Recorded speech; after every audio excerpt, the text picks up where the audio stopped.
To our friends, viewers, and subscribers from Korea, I'd like to extend a warm, happy National Foundation Day, commemorating the foundation of Korea's first state, the Gojoseon Kingdom, which has heavily influenced the Korean culture and history.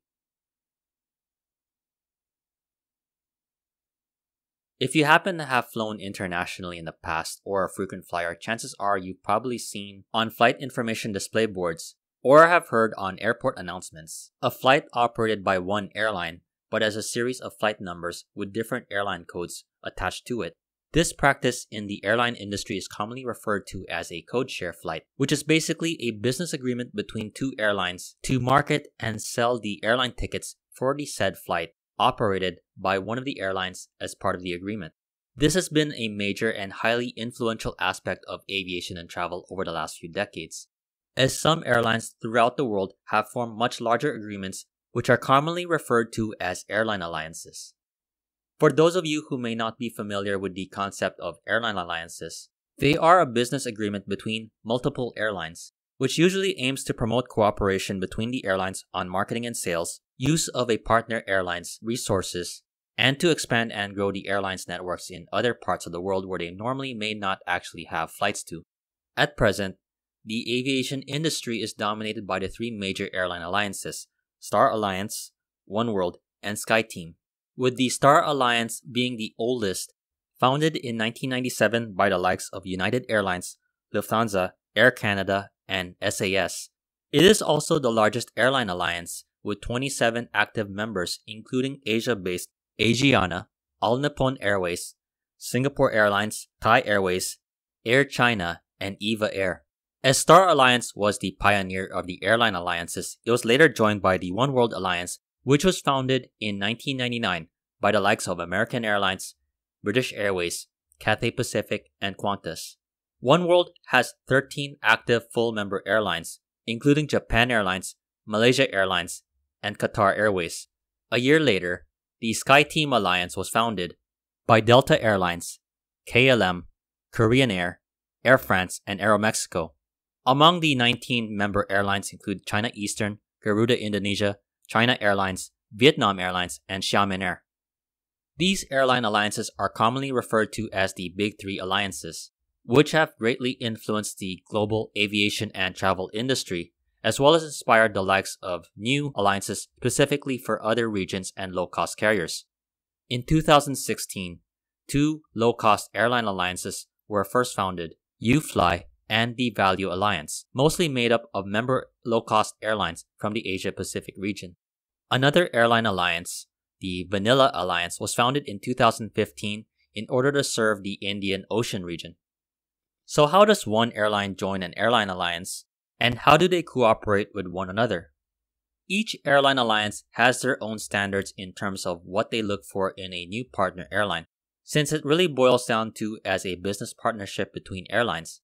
An invited airline will have to show proficiency in various facets of the airline operations and the business benefits of adding the potential member airline, especially if the potential member airline offers a new market for the other airlines to tap into. The time to consider, review, and eventually vote for whether to accept a new member airline could take years. Should an airline be accepted as a new member, it would then have to work with the airline alliance to integrate its systems, including booking systems and even terminal usage at certain airports, to better align itself with the airline alliance. The airlines would also have to adhere to certain conditions and standards of the airline alliance, which may involve ending certain business agreements, especially if it is with an airline that is a member of another airline alliance. Once a member of an airline alliance, it does open up new opportunities for the said airline. The biggest benefits include the interline and code share flight agreements, which allows a member airline to offer flights to a certain destination that they don't necessarily serve, though operated by their partner airline. Usually, these flights involve connecting at other major airline hubs between partner airlines. An example of this could be seen with a traveler heading from Atlanta to Hanoi, Vietnam. The traveler could take Delta Flight 27 from Atlanta to Seoul Incheon, then connect to another flight, this time operated by Korean Air, from Incheon to Hanoi. At Incheon, the passenger's baggage will be transferred and he or she will likely already have a boarding pass ready as it was probably printed in Atlanta. To promote better connections between airline flights, airports and Alliance Airlines have shifted their operations to one terminal at key airports in Tokyo, Seoul, and London. At Seoul's Incheon Airport, the transit and passenger connection will take place at Terminal 2, the main hub of Korean Air and the SkyTeam partner airlines at the airport. If the inbound Atlanta-Seoul flight is delayed to the point where the passenger misses the connection, Delta and Korean Air representatives would work to bring the passenger to the next available flight to Hanoi, operated by Korean Air or another partner airline. Along with the connections, if the passenger is a member of Delta SkyMiles or Korean Air SkyPass loyalty programs, he or she could earn mileage reward points on both flight segments, which could be later used for flights on either airline. The vision of Airline Alliances is to promote greater business cooperation as well as added benefits for travelers. But like any relationship, some of the individual airline interests may not always align with the other partner airlines. An example of this has been with Qatar Airways with its attempts to gain more routes to Australia. However, those efforts were thwarted as Qantas, a Oneworld partner airline based in Australia, lobbied against Qatar Airways from getting more flight rights to the country. Along with the tension with Qantas, other tensions with other partner Oneworld airlines, including American Airlines, has prompted Qatar Airways CEO Akbar Al-Bakr to publicly state that the airline was seriously contemplating leaving the Oneworld alliance.